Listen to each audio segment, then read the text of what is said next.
et n'a jamais quitté la région de Lurs. Lurs, c'est mon pays. Je suis venue à l'école toute petite, hein, qui sont de beaux souvenirs. Plus tard, je me suis mariée. Le reste, l'affaire, tout ça, ça a été atroce. Je souhaite de tout cœur qu'un jour, ce nom soit lavé de tout soupçon. Parce que pour nous, il n'y a pas de doute, on a toujours eu la certitude de l'innocence de Gaston.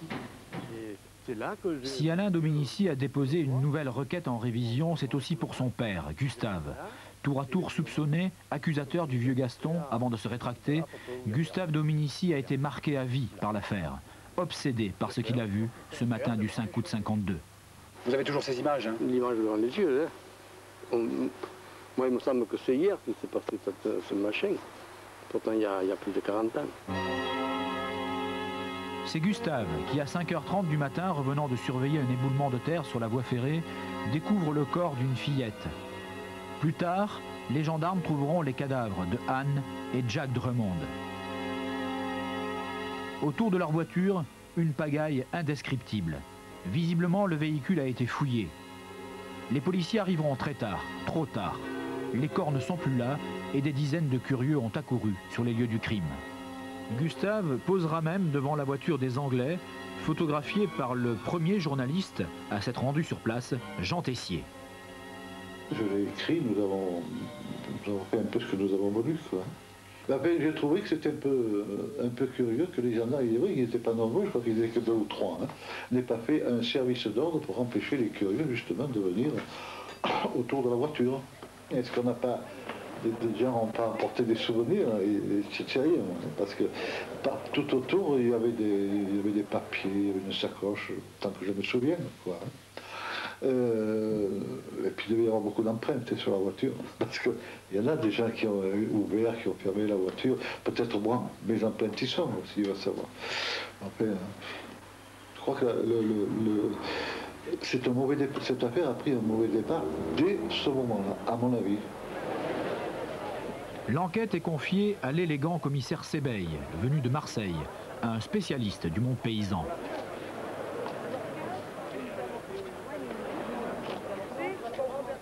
Sébeil est immédiatement pris en chasse par les journalistes, dont certains resteront 2 ans sur place. Le moindre de ses gestes est épillé, jusque dans l'hôtel qu'il occupe, à quelques kilomètres de Lurs. Quand les journalistes l'assaillaient, il gardait d'abord son calme, et puis il essayait d'en dire le moins possible, quoi. Et les journalistes, bon, ben écoutez, nous, ils prenaient le téléphone, ils me disaient, madame, vous savez quelque chose aujourd'hui? Je disais, mais non, qu'est-ce que vous voulez que je sache? Hein? Non, je sais rien. Et après, ils prenaient le téléphone dans mon bureau, et je les entendais qui prenaient un article au téléphone. Je dis, mais quand même, vous n'avez pas honte? Et puis ils me disaient, mais il faut bien qu'on vende nos salades. À la lecture des articles écrits à l'époque, on s'aperçoit qu'un fait, un seul, va orienter toute l'enquête. C'est la découverte, dans les eaux de la Durance, à proximité du lieu du crime, d'une arme de guerre américaine, réparée de façon sommaire, comme bricolée par un paysan.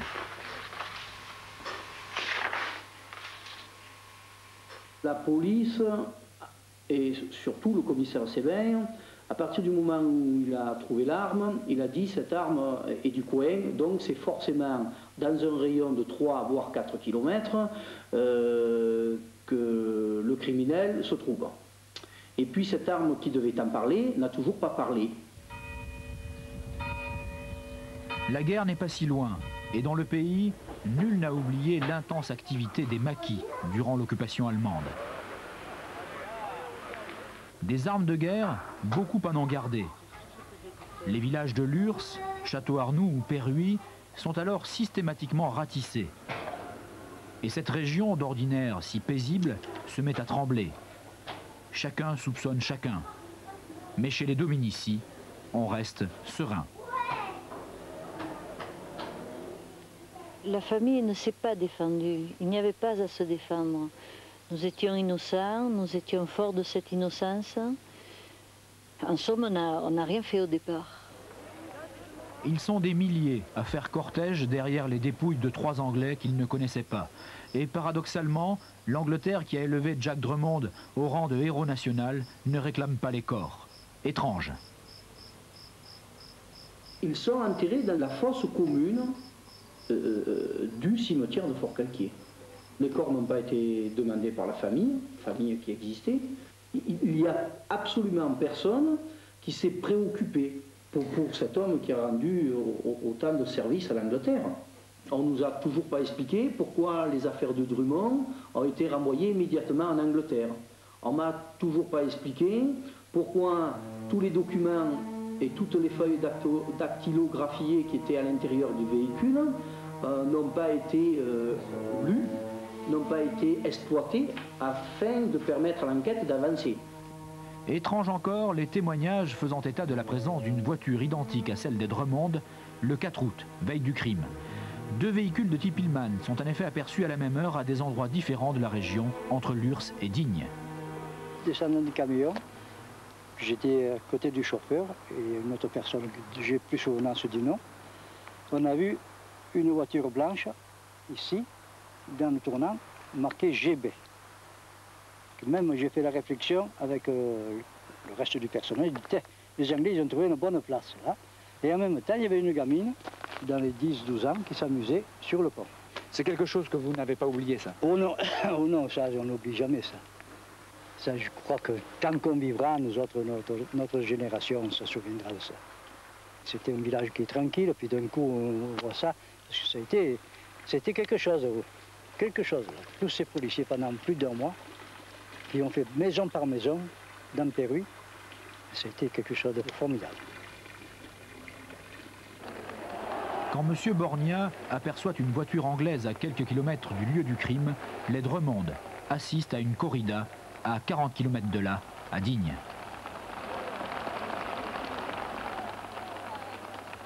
Ici, dans les témoignages qui se disaient, on disait il y a 2 voitures anglaises, ça s'est réglé entre elles. Ça. Il paraît qu'il y avait 2 voitures qui étaient passées dans le village. On ne parlait pas du tout de... À ce moment-là, c'était un règlement de compte entre Anglais, quoi. Et lorsque vous avez voulu vous intéresser à ce fait-là, par exemple... Les gens m'ont dit, est-ce que tu as quelque chose à... Et j'ai dit non. Ben, il m'a dit alors ne t'occupe plus de ça. Malgré les témoignages des habitants de Lurs ou Peyruy, malgré les questions des journalistes, la piste de la 2e Hillman sera vite abandonnée. Car invariablement le commissaire Sebeil et ses hommes reviennent à la Grande Terre. D'explications maladroites en témoignages contradictoires, les Dominici sont désormais soupçonnés et commencent à s'inquiéter. Gaston, le patriarche, est imperturbable, alors on va s'attaquer au plus faible, à Gustave. Ça fait presque 1 an et demi que ça a duré. Et Sebeil a tourné pendant 1 an et demi autour de chez nous, en nous disant, on sait que vous êtes retrouvés, mais il nous faut quelqu'un. Pourquoi ils n'ont pas pris le voisin? Pourquoi ils n'ont pas pris une autre personne qui nous ont tombé sur nous? Ils ont mis 18 mois. 18 mois pour fabriquer, disons, ce qu'on appelle un criminel. Des interrogatoires qui ont duré 48 heures sans repos, sans manger ni boire, pas de sommeil. Ils ont tout fait pour que j'avoue que c'était mon père, quoi. Ils m'ont dit que si c'était pas mon père, c'était moi. Et qu'on mettrait mes 3 fils quoi, à l'assistance et que ma femme serait en prison, que moi aussi. Et que... Alors qu'est-ce que vous voulez, ça a été au bout de mes forces que j'ai avoué que mon père était l'assassin du crime de Lurs. Paul Maillet, un ami des Dominici, va devenir leur principal accusateur. Aujourd'hui, Paul Maillet se tait. À l'époque, il parlait. C'est le vieux Dominici qui a tué, disait-il, et Gustave, son fils, a tout vu. Gustave me fait comme ça. Oh mon Dieu, Paul, si tu avais vu, si tu avais entendu ces cris d'horreur, je ne savais plus où me mettre. Moi, j'ai dit où tu étais. Lui, il me dit, j'étais là-devant dans la luzerne. À ce moment-là, moi, je suis été... Je ne sais plus comment penser. J'ai dit, oh là là, il a vu l'assassin. Je me suis pensé qu'il avait été menacé de mort. Si les Dominici ont quelque chose à me dire, ils peuvent m'arrêter n'importe où. Et même, je me demande, puisque réellement, s'ils ont à dire non, qu'ils ne m'aient jamais arrêté. Me parler en face, quand ils n'ont rien à me reprocher. Monsieur Maillet, c'est où, s'il vous plaît? Je sais pas. Moi, je n'ai pas compris.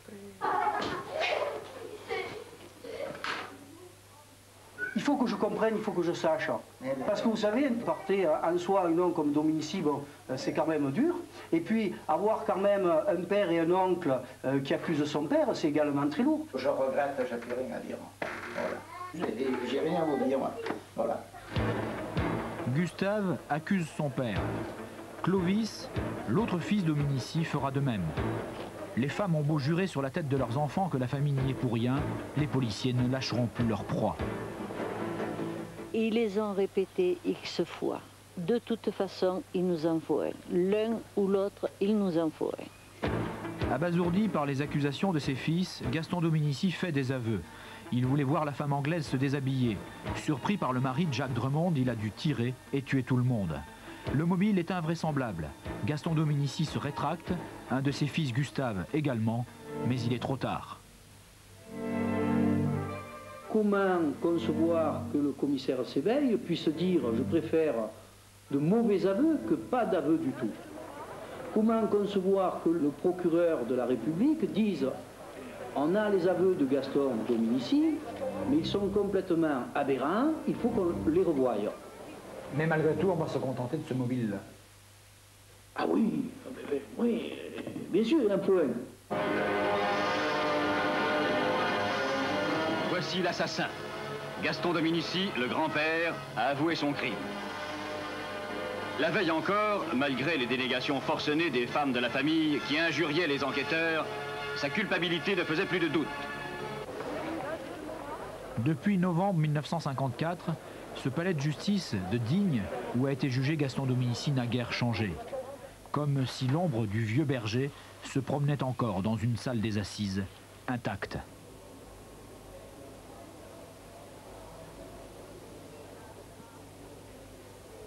Une salle conçue pour accueillir 150 personnes, 500 curieux s'y sont entassés tout au long du procès. Ici étaient installés les jurés. Les débats sont dirigés par le président Bousquet.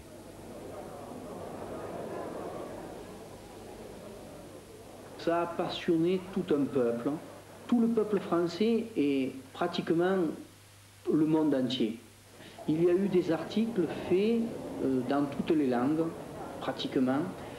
Et cette passion a été pour la première fois médiatisée.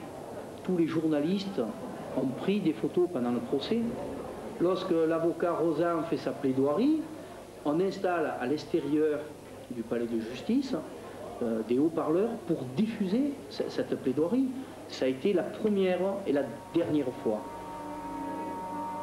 L'écrivain Jean Giono est dans la salle, rien ne lui échappe.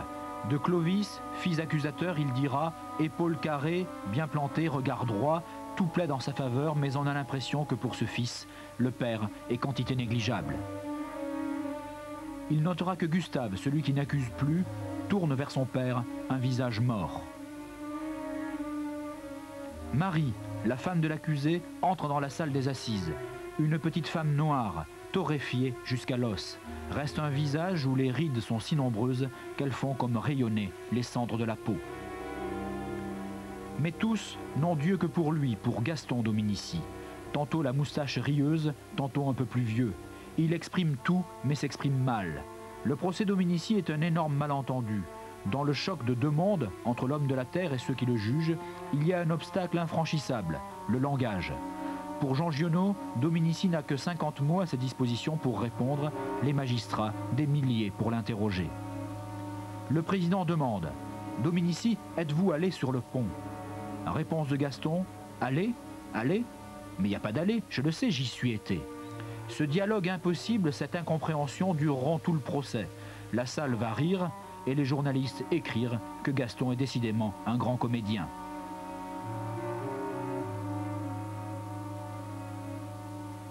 Il a fait le spectacle. Est-ce que le mot est juste? Parce que si on dit spectacle, on dit comédien. Et je crois qu'on l'a tellement taxé de comédien qu'on est arrivé à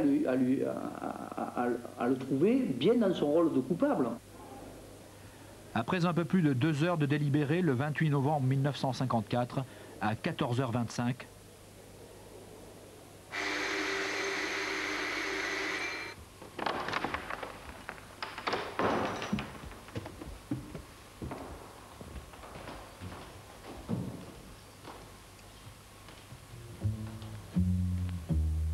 Gaston Dominici est condamné à mort. Gracié, sa peine commuée, Gaston Dominici passera 6 ans en prison. Au Baumette, au fond d'un de ces puits de ciment dont les parois éclatent au soleil du midi, un vieil homme de 85 ans lui aussi aimerait que tout recommence comme avant. Mais il ne le peut pas, et serait-ce juste? Mais est-ce juste aussi qu'un vieillard attende la mort dans une prison? Du haut du chemin de ronde en ciment où l'on surveille sa promenade, j'ai vu Gaston Dominici avant de lui parler. Depuis 6 ans, il porte, m'a-t-on dit, le même pantalon de velours côtelé qu'il avait le jour de sa condamnation à mort. Sa canne, c'est celle qu'il avait dans les sentiers de Lurs quand au lever du soleil il conduisait son troupeau de chèvres dans les collines. Et sans doute s'appuyait-il aussi sur elle, le matin où peut-être sans les voir, mais peut-être en sachant qu'ils étaient là, il est passé près du corps des Drummond.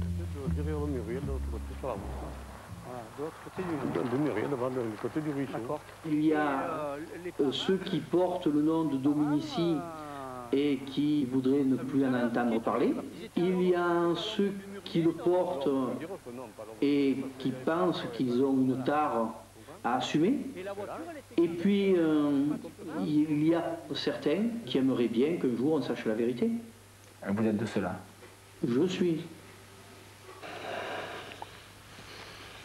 C'est ici, sur ces terres, qu'avaient lieu les parachutages anglais à destination des maquisards de Lurs durant l'occupation. Et de toute manière, dans ce maquis... Jack Drummond serait monté à Ganagobi. S'intéressait-il encore au maquis 7 ans après la fin de la guerre? Impossible de le confirmer. Jamais expliqué. J'aimais bien Ida.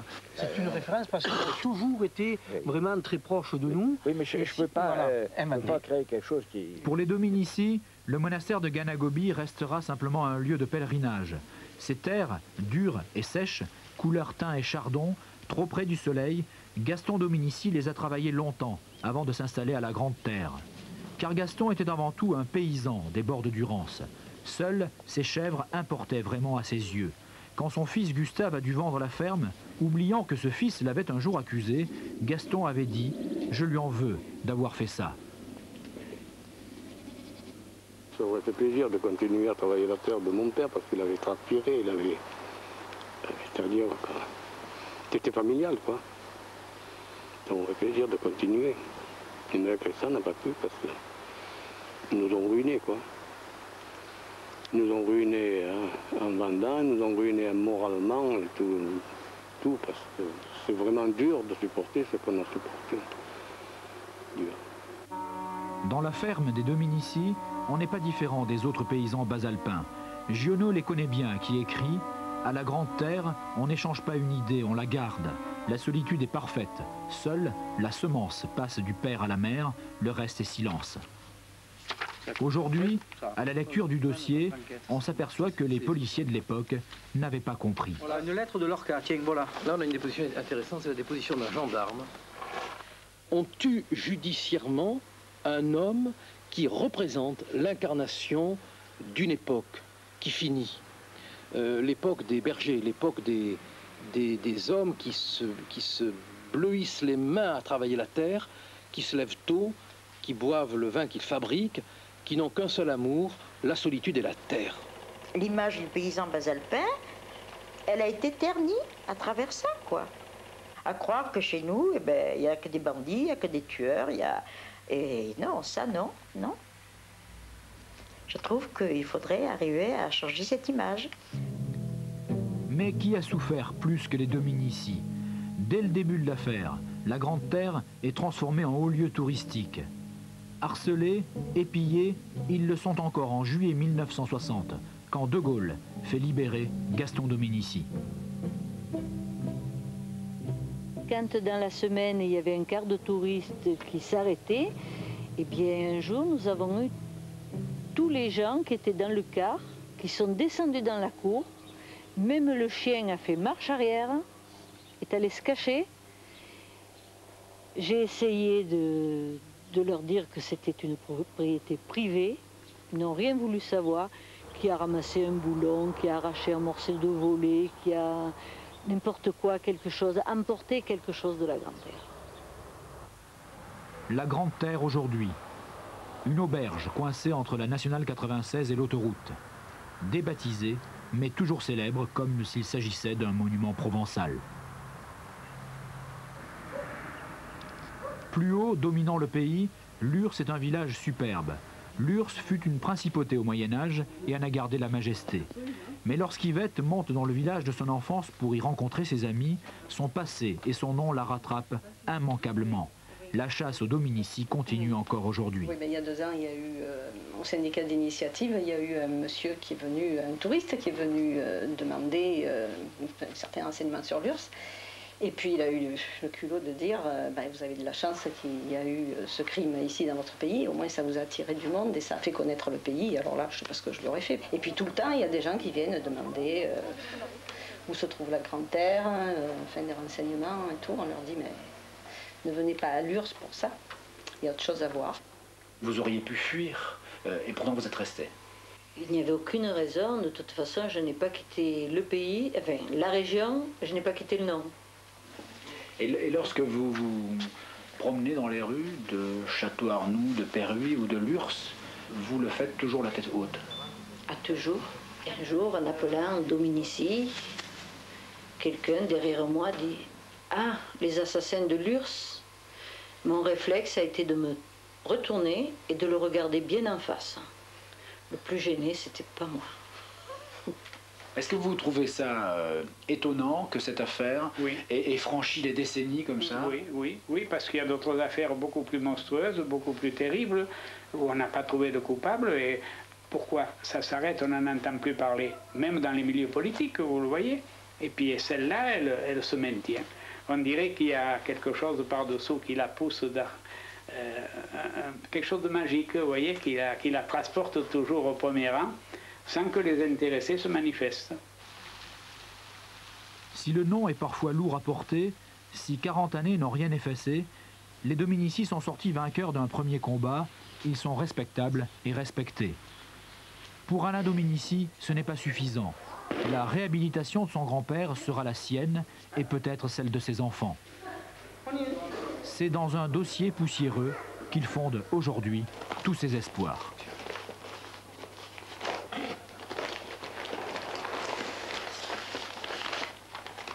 Qu'est-ce que c'est? Mais c'est les scellés de l'époque, c'est incroyable. Ils étaient portés disparus, ces scellés. Et on les retrouve maintenant.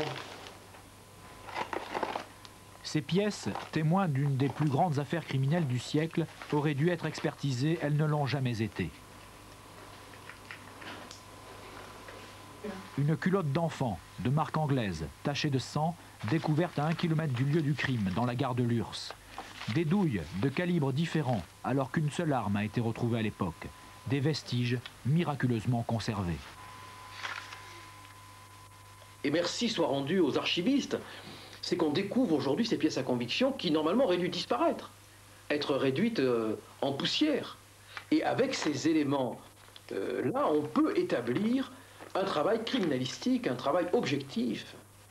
Et c'est une chance, peut-être pour la vérité historique. Je vous signale que le Pèlerin Magazine consacre cette semaine une grande enquête à l'affaire Dominici.